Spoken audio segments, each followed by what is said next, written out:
E aí, galera, tudo bem? Então, a missão hoje é analisar uma relação sobre o tema Brasil, País das Possibilidades ou dos Problemas Irremediáveis, uma redação que propõe um paradoxo, ou seja, um contraponto, totalmente no estilo das abordagens que a prova da URGS gosta de fazer. Essa redação ela foi proposta pela Universidade de Passo Fundo, alguns anos atrás, em cima do texto de um escritor brasileiro, contista, sobretudo, chamado Luiz Rufato, que ganhou um prêmio na Alemanha. Enquanto isso, eu vou compartilhando aqui a redação com vocês. E resolve, eh, no seu discurso de premiação, comentar esse aspecto contraditório da Constituição, da história brasileira, como nós chegamos até esse momento agora aqui. Então, essa redação, não é contraditória, mas ela vai falar, eu acho essa redação muito exemplar para entender o que é o contraponto. Ela vai falar sobre as contradições brasileiras. É o caso específico do contraponto, porque quando nós falamos sobre positivos e negativos, ou realidades que se contrastam, não é a nossa redação que é contraditória. O que justamente nós estamos tentando mostrar é o quão contraditória pode ser a realidade brasileira. É sobre isso essa redação. O título dela é País Antitético, escasso e abundante, correto? Nós vamos ver aqui que tu, como o próprio Rufato vai dizer no tema de redação, que vocês talvez já tenham lido, né? Brasil das prosperidades e dos problemas irremediáveis. O Brasil ele pode ser escasso em, por exemplo, desigualdade, escasso em benefícios sociais e abundante em recursos. Abundante em recursos e escasso justamente em distribuí-los, correto? Então isso não é uma redação contraditória, mas uma realidade contraditória que essa redação resolve descrever, correto? Então, na introdução, ela já menciona o tema e a sua motivação, o escritor Luiz Rufato, e aí eu já estou marcando aqui os elementos que são mais argumentativos, né? Nexos ou adjuntos adverbiais que fazem sentido para essa redação. Defende com maestria um discurso da Feira do Livro de Frankfurt, onde o Rufato ganhou o prêmio, que o Brasil é um país paradoxal, ou seja, tu vai ver que ela usa esse operador, ou seja, para dar continuidade para a explicação, né? O que quer dizer esse paradoxal? É o país das antíteses.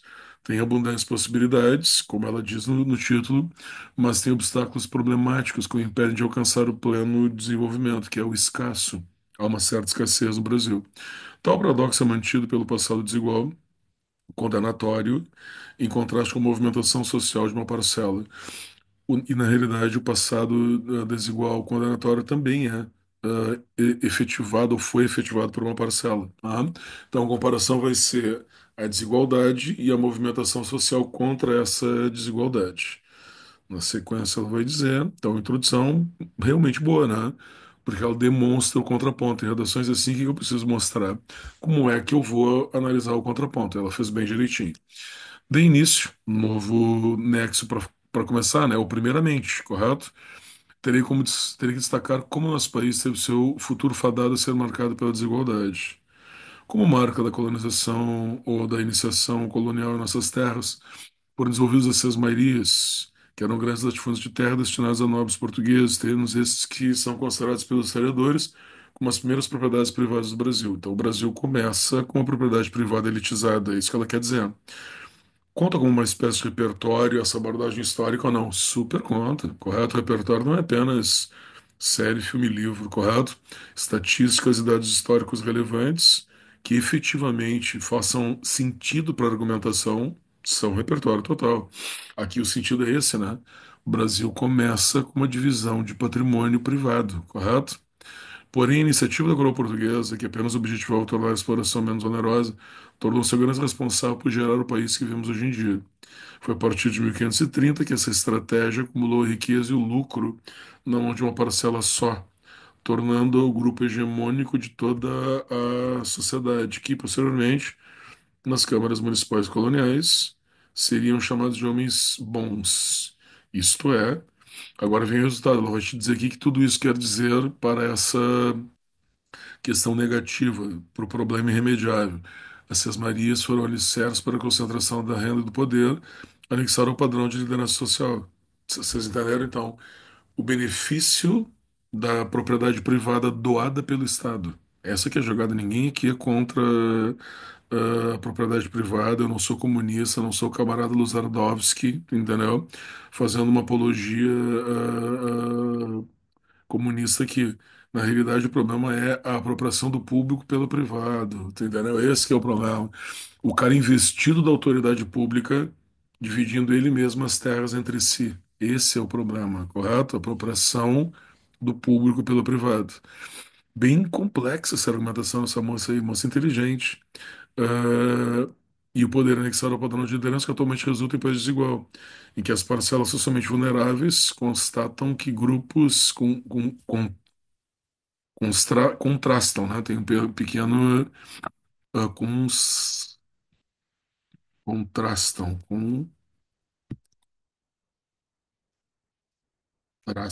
beleza, com grupos detentores da fortuna. Sim, a herança histórica brasileira via constante esmagamento social da colonização e escravidão manchou o desenvolvimento nacional com a desigualdade, que é a face obscura da dualidade do nosso país. Só para lembrar um detalhe importante, ó, eu achei top esse parágrafo, é mais difícil de entender, né? Essa aqui talvez seja a redação mais complexa que eu já analisei.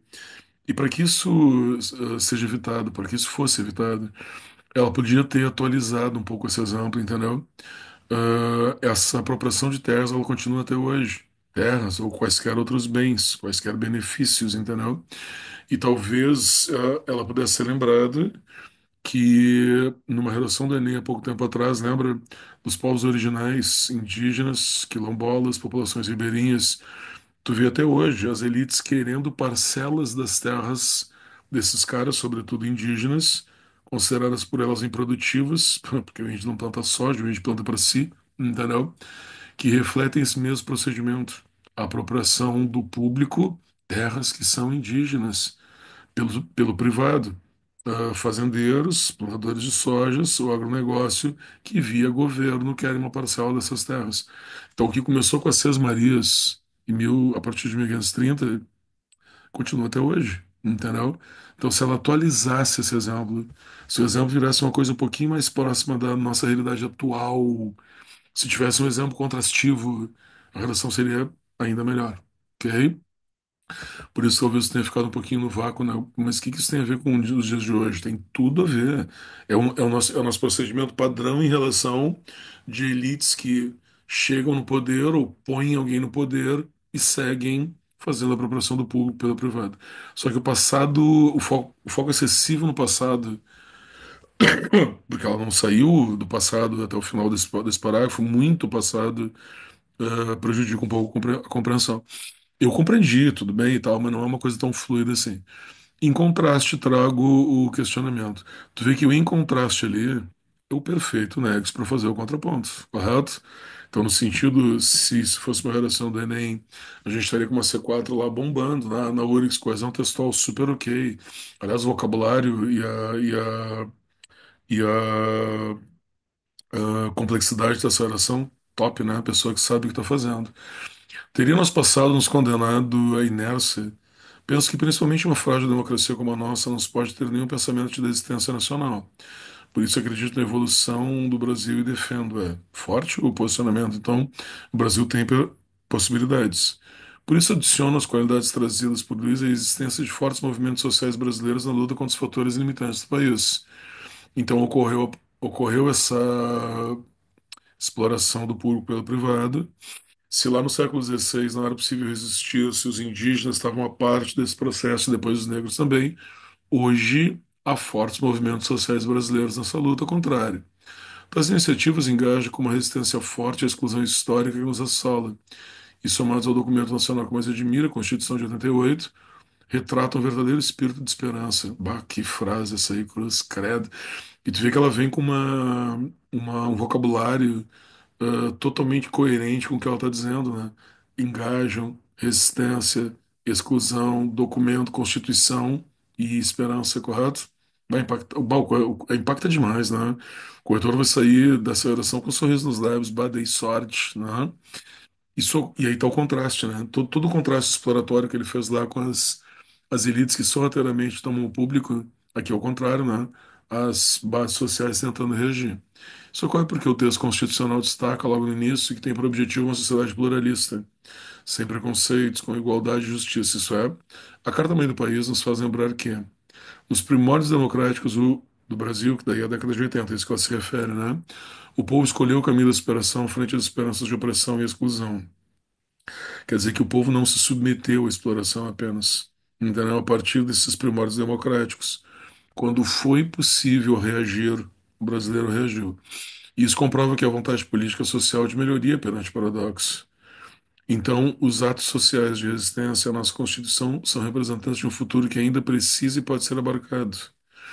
Maravilha, né? Tipo, esse é o Brasil das possibilidades, aqueles que resistem à opressão, para tornar o país que herdamos em uma nação evoluída e melhorada. Perfeito, complemento. Muito, muito, muito perfeito.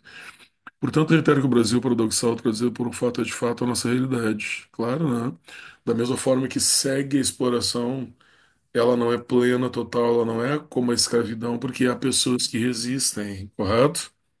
Porém, penso que apesar, tu vê que seguem os nexos ali, não, portanto, porém, apesar, tudo em dois ou três períodos e todos completamente adequados, né? Apesar de estarmos cercados de dualidade, não estamos presos a elas, já que o reconhecimento das contradições é o primeiro passo para superá-las, como na escravidão, por exemplo, que tu tinha uma dualidade, mas aí estava preso, porque tu não podia reagir. A partir da valorização da educação e da atuação consciente, é possível construir um país mais justo.